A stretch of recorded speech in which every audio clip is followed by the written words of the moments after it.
Well, as you can see, we're at the Riviera. The Riv. They called it the Riv.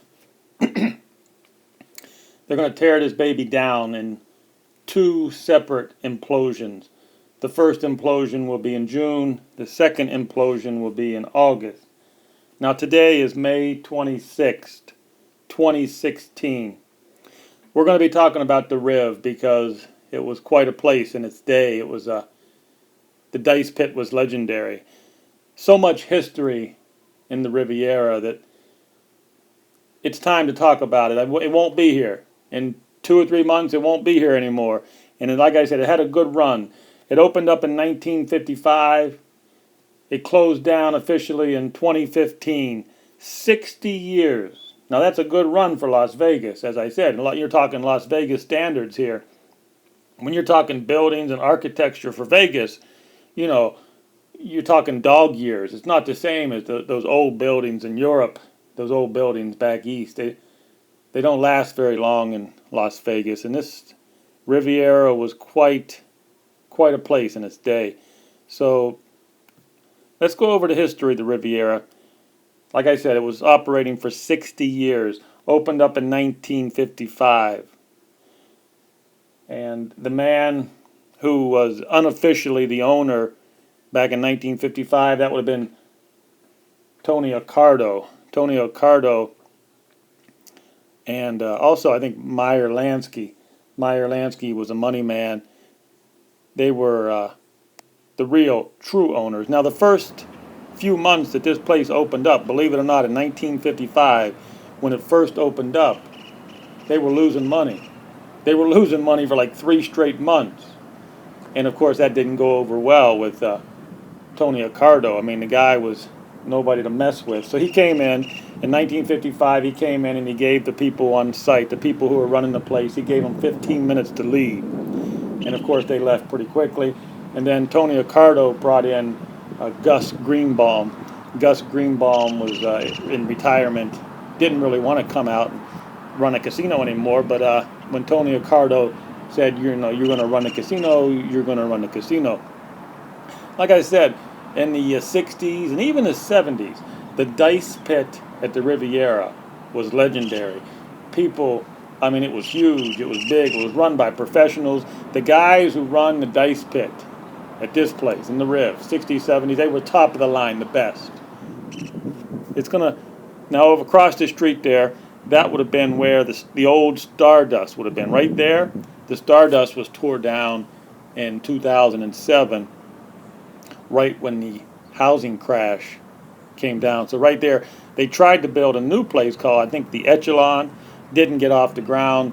The Boyd Group stopped building it, and there it stands like that since, 08, 09. So back to the Riv. This is really sad. To see this place go, it has lots of history. Lots and lots of history. Now, you got to remember, in the 50s, 60s, and 70s, this place catered to the high rollers. Hollywood people. D. Martin, even D. Martin played here in 1969. They gave him a 10% interest in the property. Now, of course, the way they would say that back then, if D. Martin had a 10% interest in the property, he had 10 points. Say like a shift boss. A shift boss would have, he had a 1 point.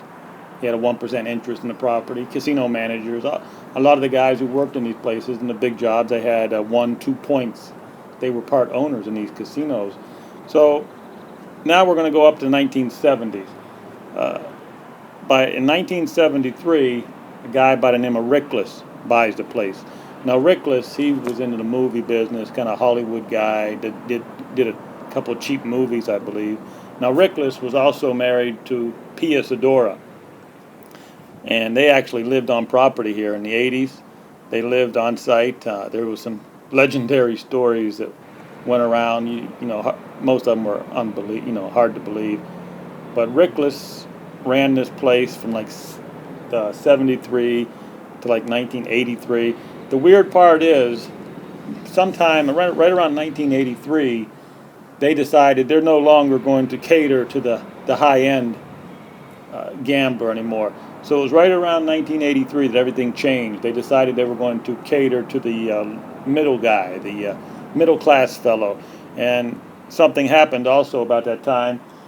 They put a Burger King. They actually put a Burger King on the property, and that was the first. That was the first time that any Las Vegas casino had a fast food chain outlet on the property. That was the first. It started in 1983. Rickless started it. Believe it or not, Rickless is still alive today at 92 years old. And his ex-wife, Pia Sedora, still lives in Las Vegas. Now, what they're doing here at the building right now, they're getting the building ready for the implosion. Like I said, there are going to be two implosions. One implosion in June, one implosion in August. Now it's going to cost $42 million to demolish all these buildings. $42 million just to bring these buildings down. Now, last year, the Las Vegas Convention Center, the authority there, they bought this property. They bought it for $182 million. Yeah, the Las Vegas Convention Authority, they paid $182 million for the property. They're going to tear it down.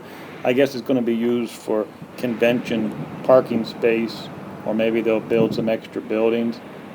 So here it goes. It's 60-year run. It was a good run, and the Riviera is coming down. The Riv is coming down.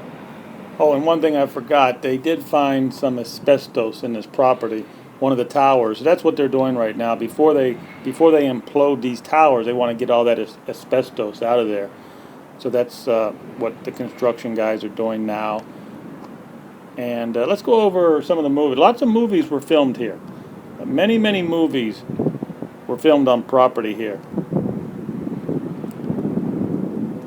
Movies like Ocean 11, The Casino. The movie Casino was filmed here with Robert De Niro. Okay, so Ocean's 11, that movie was filmed here in 1960. The movie Casino with Robert De Niro, Martin Scorsese made that movie. That was made in 1995. They had Austin Powers, International Man of Mystery. That was 1997. Vegas Vacation. Yeah, the movie Vegas Vacation was filmed here in 1997. 3,000 Miles to Graceland. That movie was filmed in 2001. Hangover. The movie Hangover, 2009. Did some filming here. This place was very popular for Hollywood to make scenes here because I guess the interior had that look. And I can even remember being here when Martin Scorsese and Robert De Niro, they would be huddled together when they were making the movie here called The Casino. It was really interesting to watch those guys, Martin Scorsese and Robert De Niro. They would get over in a corner, they would huddle together, going over the scenes. It was like a piece of artwork just to watch them film that movie. A lot of history here, and the Riv is a lot of people will miss the Riv, but that's Vegas. That's Vegas.